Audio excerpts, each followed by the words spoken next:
don't know if it's a defence or not, but I was in Mallorca, so that's probably all you need to know about how much alcohol is currently in this, which is why I'm currently going for Most Casual Speaker Award. Dom's on the other stage, I was going to say, can we add it to the Penguin Awards? Most Casual Speaker Award. So, we're going to talk about competitors today. I think we don't talk about competitors enough. It's something that is part of other tactics, but we never really consider it as its own kind of strategy and tactic. And we need to really be spending a little bit more time on this, because actually when we delve into competitors more, whether it's SEO, PPC, social, and we're going to touch on all three today, we actually get some really cool ideas that we can use, whether we're looking at technical, whether we're looking at link building, whether we're looking at what keywords we're bidding on. And competition is absolutely everywhere. We have competition in life. We have competition in love. We have competition in work. The hashtag competition is used more than 10.5 million times on Instagram. So we really like competition. And I once read a quote that said that it's easier to get to number one in whatever industry you're looking at than it is to maintain that. And that's where we think about competition. And for me, when I get a new client in, I'm like, yes, lads. Let's look at who these new competitors are. Let's see what they're doing. Let's take a deep dive into what links they've got. Let's look at what CTAs they're using, what metas have they got on their site that we're not doing, how's their content, how's their imagery. I know that there's some really cool nuggets we can take from what they're doing and we can pull it into our strategy. It is so underused. I mean, how many people here actively say when you're talking to a client or you're talking to your managers at work, how many of you go, yeah, we spent some time doing competitor analysis today. Can I get a raise of beers? How many people? It's not even half the room. So we really don't talk enough about the analysis that we're doing when it plays such a big part in every other facet of what we're going. I'm going to go through about 5, 6 different tips of things that I've done for clients at Jellybean, which is my little company, and how it's worked. Some of it hasn't worked, but some of it's worked really well. And I'm going to even tell you the ones that didn't work so that you don't waste your time on them. But when we're talking about competitors, we're not talking about just copying what they're doing. You might have guessed we're going to do a little Love Island theme. I love trash TV. And I'm really upset because I've missed the last few episodes. So if some of these GIFs are really behind and wrong, I'm sorry. I don't know who's coupled with who right now. So that's my tomorrow, is I'm literally going to binge Love Island for about 4 hours. Go work for clients. So don't copy what your competitors are doing. Build on it. Take the inspiration from what they're doing. Don't just change it a little bit, like we seem to do with Love Island contestants. Make it completely different. Use it as an inspiration for what you're doing rather than the actual source of what you're planning on doing. But first of all, before we even start, we've got to go back to some basics. We need to think about who actually are your competitors. Now, most people, when they get a new client on board, they send an onboarding questionnaire. They will say, who do you think your competitors are? And how many times does a client come back with Amazon, eBay, some giant chain that you're like, no, they're really not your competitor, but cool. So actually, when we think deeper about our competitors, we have 2 types of competitors, and this is my outdated now Love Island analogy. We think of Tommy Fury on Love Island right now, but 3 days ago. He had 2 competitors fighting for him. In the red corner, he had Molly May. Molly May was his ranking competitor. She's a solid 10. She is the person that if you Googled anything to do with them, she'd be the one that would come up. So that's your one set of competitors, anybody who's on Google for the terms that you're looking for when you're thinking about your rankings. Then on the other corner, you had Maura. She was his audience competitor because she was in a similar industry to him. She was the ring girl to the boxer, for those that don't watch Love Island. So she was the one that, when you're thinking about your competitors, if you're in fashion, you'd probably look at Boohoo.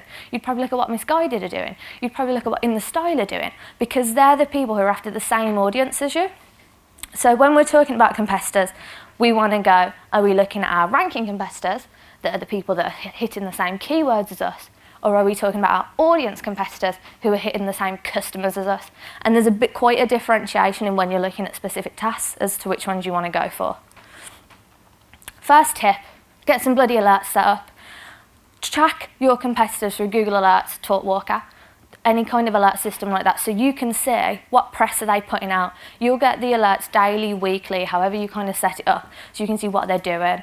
I have it all go into one folder in my emails so that you kind of they don't interfere with your kind of standard emails.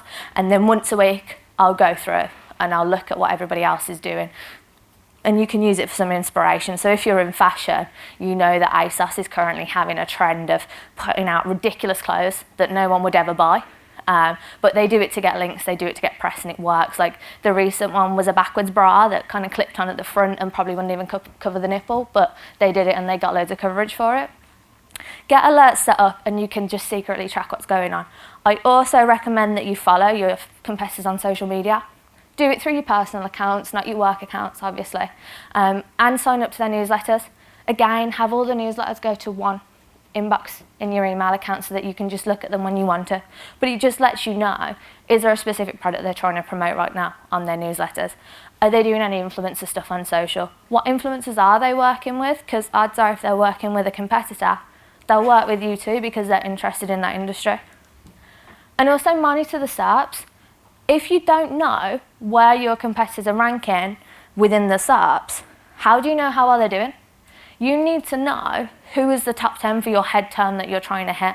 Because when things like June the 3rd, June the 6th happen, and we have algorithm shifts, you know who's moved, you know what's changed within there, you know that these guys weren't on page one before and now they are. So keep on track and keep on top of what the actual movement is within the SERPs and who's where. You can do that through quite a few tools as well. I think Deepcrawl have a function for it, SEO Monitor definitely do, and SEMRush and Ahrefs, they all have that kind of function in there where you can see who the top 10 is for certain keywords. So it's worth keeping track of. So I'm going to go into a few tips now, things that we've done, things that have worked. My favourite one is broken link building, and this is me being like Alex, running to go and get all those links with a drink in my hand, obviously. Really wish this was alcohol right now. So broken link building, we all know what it is, right? Yes, no, maybe, possibly, okay. We're gonna go with yes. I found it works really well for products in e-commerce. I've seen people talk about it for content a lot of times, and if somebody's got a blog and it's 404 and you've got similar content, get them to switch it out or write something good. But products is a really, really cool way to pick on this, and actually 9 times out of 10, you've already got the asset there, you've already got the product live, so you don't have to put in any kind of back-end work to then go and try and get the link. My mate Luke, who I think was on here this morning, he did a talk at SearchLeeds, and he said that Argos they just got rid of products when they didn't have them anymore. They just deleted them off the site. They didn't leave the pages there, they didn't redirect them. So they ended up with over 2,800 referring domains with 404s pointing to them. They wasted 2,800 links. Now, I know to the likes of Argos, that might be nothing, but to smaller companies, that's such a huge amount of links that are just wasted out there. But the good thing for us is that if they're stupid enough to pie those links off, we're going to go around and we're going to pick them up and we're going to get them for our clients. The first way to do this is I tend to use Screaming Frog, and I want to find out what are the 404 links that my competitors have got on their site. When you run a crawl on Screaming Frog, you get the list at the side and you can just go to the client error section to get the 404s. If it's a giant e-commerce site and you know for a fact that you want to target TVs, and you know that all their URLs for TVs are like /TVs or something, you can use the include report in Screaming Frog to narrow it down so you only get those pages scroll and come up, which just saves you loads of time in sifting through data. So I definitely recommend you filter down your searches and your crawls where you can, just to make it more manageable for you. You can also do something similar in Deepcrawl. They offer you the ability to crawl another person's site. Within there you can see the 404s, and so again you've got the list of where all the 404s are. But what I quite like on Deepcrawl and works really well is because they have the web crawl depth report within there too. You can see, is this page orphaned on their site? Is it something they really cared about or not? Odds are if they didn't care about it, there's going to be more broken links to it, and it means that there's going to be more opportunity for you when you're crawling it. So what you want to do then, so you've got your list of however many broken links. So you've got this, the old Xbox, Argos isn't listed anymore. So there's thousands of broken links to the Xbox where people have reviewed it and said you can buy it on Argos. People have done price comparisons of where you can buy it and they've linked to Argos. You're going to go through this list of links you've got now and pick out the really good ones that you want to keep. There'll be some in there that you know are unobtainable. You're not going to be able to get every link that your competitor had. But there'll be some, even if it's just a handful, the odds are there's going to be some high DAs in there, some high trust flows that you can go after. And it's taken you 10 minutes to crawl a report to find them, rather than having to actively go through, find all these links for yourself. It's kind of made life a little bit easier for you. I've also found this works really well if your competitor is closed down. So say, for instance, it happened with one of my clients who's in the food industry.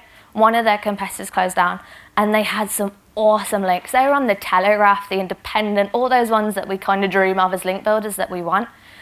And the beauty of these links was that they were like top 5 roundups. It was like, here's the top 5 food tours that you can go on, and they were listed as one of them. For me, I was like, that's pretty easy for us to get switched out in. It's a bit of a vulture-y tactic, I guess, when somebody's closed. So maybe don't do it the day they close, leave it a week or so, just to be polite. I tend to leave a better time before I kind of jump in. But it worked really, really well. So what I did was I used Screaming Frog, found all the links, then I even pulled some through Majestic as well, just to get a full list on it. And I found the journalists who wrote each of these articles that were the top 5 roundups, contacted them and went, look guys, these people aren't in operation anymore. They're number 3 on your list here. Fancy switching out for us. Here's all the text for it too.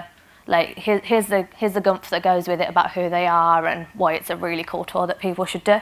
We had a 50% success rate with that, which I'd say in most link instances is pretty good. Like, I know a lot of times when we talk about links, we're like, yeah, you might get like 30% work of the people that you contact. So I was really happy with the success rate on this because it was minimal effort. It took like half hour to get the links crawled. It took maybe another half hour to find all the journalists' proper contact details, and then maybe half hour to write the emails and contact them. So we're talking less than 2 hours work for a solid number of really top quality links. Building your media list. This is me walking up to go and get people's links. You can use your competitors and their previous coverage to build up your own media list. There's so many media list tools out there and they are expensive, and not all of us have the budgets to be paying hundreds of pounds for media list tools. They're awesome and I've used them in previous agencies, but when you're a smaller company, you don't have that budget there. You've got to think about what tools you want. So I like to find out who ran what my competitors did, get the journalist contact details. You know for a fact, because they've run your competitors' work, they'll have an interest in your company too, because it's going to be related, and contact them. I think this works best when you're looking at your audience competitors rather than your ranking ones, because journalists tend to have like a theme that they write on. You know, they're a lifestyle journalist, they're a health journalist, or a tech journalist. So if you've seen a health piece run, you know that if you target that journalist with another health piece, odds are they're interested in it. It works really well with graphics. I know that I've said before I hate infographics, but people still use them, and I think they're a really good way of finding where everybody put their links, because you can literally drag and drop any graphic, whether it's a video, a GIF, a static image, into Google Images, and it'll reverse image search it for you, and it'll come up with a list, just like a standard SERP, of everywhere that's used that image. It's dead easy then. You can just click through and go, cool, pop this on the list, pop this site on the list. We know they ran it and used it for us. If your client, your competitor, actually has a URL that they've housed everything on, and they've housed the piece of coverage on, you can search for their name and Google if you don't have the alert set up. I've jumped forward. Yeah, if they've housed it in one place, you can just go and pop that in Majestic, and then you'll get the list of where everything's covered. Again, download the list, get the journalist names. You know that these people are going to be interested with them. There is a debate going on at the moment about which tool picks up links the quickest. Carrie's working with BuzzSumo. She actually did this campaign. She's working with them, and I believe she's going to do a blog post soon about which of the tools picks up all the links the quickest, which will kind of help us all to know where we should be looking for the coverage of our competitors. But yeah, once you've got your list, you want to get those author details. I personally use BuzzStream. I know there's other tools out there for it, and I just like the fact that they have a Chrome plugin. So if I'm on anybody's blog or website, I can just hit that Chrome plugin and it'll find me the details. So it just makes life a little bit quicker when I'm building up my media lists within that, and it's cheaper than a big media tool. Get first names. You know, don't just send it to news at, tips at. You're not going to get very far in doing that. You need to find the contact details of the person. And one of the kind of sneaky ways I've been doing it is on the journo request hashtag. If journalists are asking for stories, they tend to quite often then put their email addresses on as well. So when I'm looking at that hashtag anyway for clients, I'm kind of just taking note of people's email addresses in case I need them later, so that I've already kind of got them there. They tend this is going to sound really creepy now. Look in the tweets and replies section too of journalists, because sometimes if they start having a conversation with someone about a pitch, they'll end up giving the email address, whereas they don't tend to put it in their bio. I've realised like how creepy that sounds, but I've got loads of email addresses for journalists who are doing this, which has led to coverage for clients. So there was a reason to being a creep. Also consider your outreach style when you then go to reach out to these journalists. Again, there was a really cool discussion on Twitter, and there's a link to the thread. I'll pop this on SlideShare. And it was basically SEOs asking journalists, what do you like? Like, we send you stuff all the time, you don't cover it, why do you hate us? And the key takeaways from it really were that they don't want press releases attached. They don't like attachments. They actually want the press release in the body, or do a Dropbox link and put all your assets in Dropbox and your release in Dropbox. They actually said, do away with all the pleasantries, like, how was your day? Did you have a lovely holiday? They know that you don't really give a shit, so just like, you're just doing it because you don't know how to start the email, and you feel a bit rude going, hi, please cover this. But they were like, no, it's cool. We know that's what you want to do it. And also make sure it goes to the right person. So if we are pitching out a tech piece, let's not send it to the house person. It's not going to get covered. So to put some thought into who you're contacting, but in using our competitors and seeing where they've been covered, we know we've got the right person because it's that person that authored it. So when we're then finding that person's details, we know we're already going to be hitting the right person with it. Backlink analysis in general. Now, we've talked about using competitors for links for outreach pieces that we're doing and for our kind of more digital PR style campaigns. But if we're thinking more about some old school link building, which I don't believe is dead, we want to just do a standard backlink analysis. And for me, there's nothing better to do this with than SEMRush. Their gap analysis is awesome because you bang in 4 competitors and yourself, and it will give you a really nice chart of what the sites are, how many links each person has got from that site. And then when you click through on the number, it tells you exactly where that link is. So it means you don't have to go straight in on the detail. You start with your really top level and you're like, cool, there's the BBC, that ain't gonna happen. There's the Telegraph, maybe. And you can filter through the good and the bad really quickly and focus on the ones that you feel like there might be a chance of getting that link for, and work out in more detail how they actually got it. So we're seeing the context behind the link and how they achieved it, not just, yeah, we really want the BBC. Don't fall for the crap though, and don't just focus on DAs and trust flows. Like, I think we often get too caught up in this argument of, oh, it must be a DA above 45 before we work with this site, it must have a trust flow of this. Yeah, metrics are awesome and it's a nice little measurement, but sites like this have a good DA.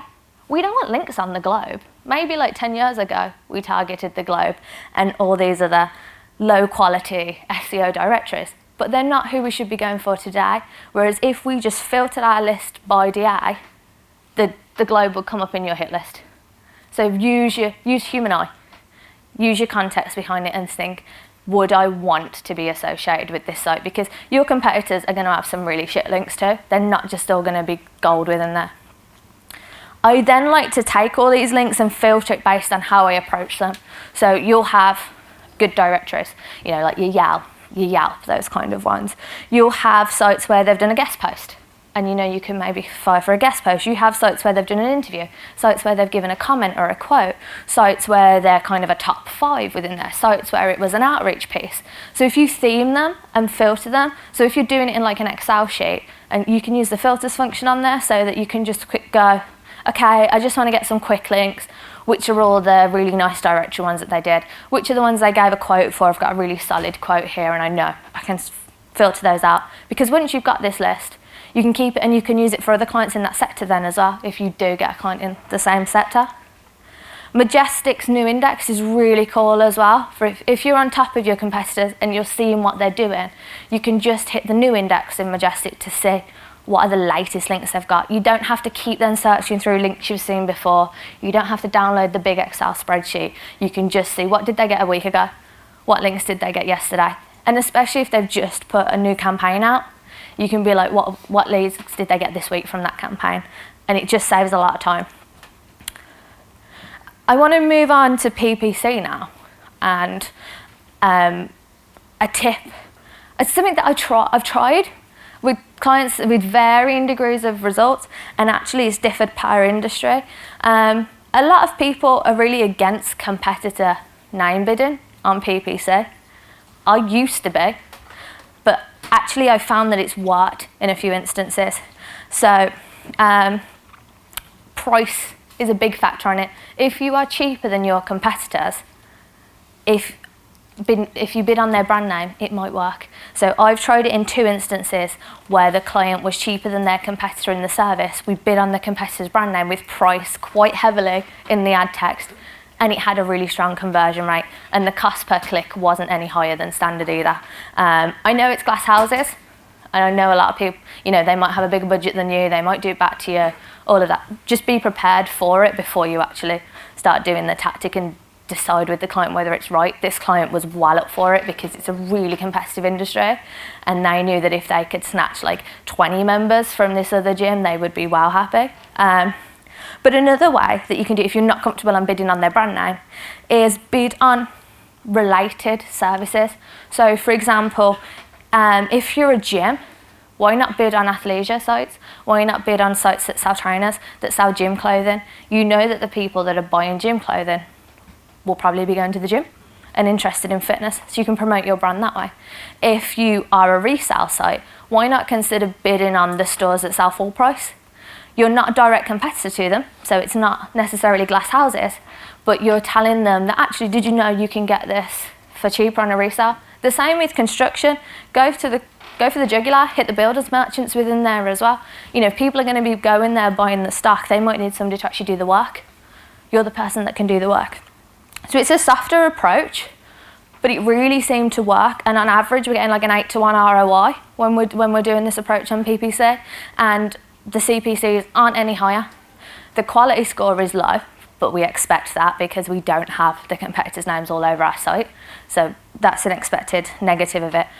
But we're not spending much either. Like, on average, they're not even spending 5% of our overall budget on doing this tactic, yet it's yielding some nice results. So it's definitely worth considering if you do play with some PPC budgets for clients too.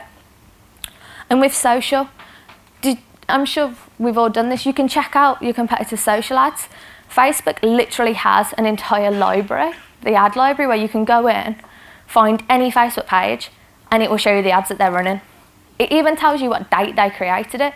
So you can see what they're focusing on right now. So, for instance, Boohoo started bidding on Love Island stuff from the 13th.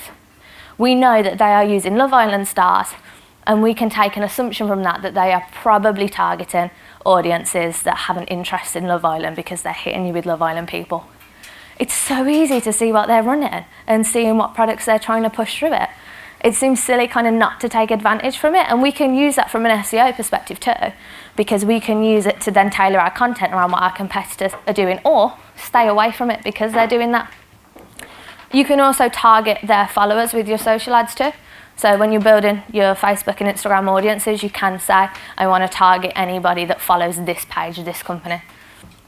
So let's do a little recap and a recouple. With your competitors, get their broken links, crack on with it, find where they've messed up and where they have not cleared those links and where they've not kept them, and capitalise on it. Build your own media list with their contacts. Look at who has covered their stuff before, spillage, and cover it. I was drunk when I wrote this. Don't underestimate a classic backlink analysis. It can do you the world of good and give you some quick win opportunities in there. Bid on their audience via social. And finally, complementary brands can offer you some really nice PPC opportunities. Keep analysing, kids. Laura Hogan, ladies and gentlemen. Thanks a lot.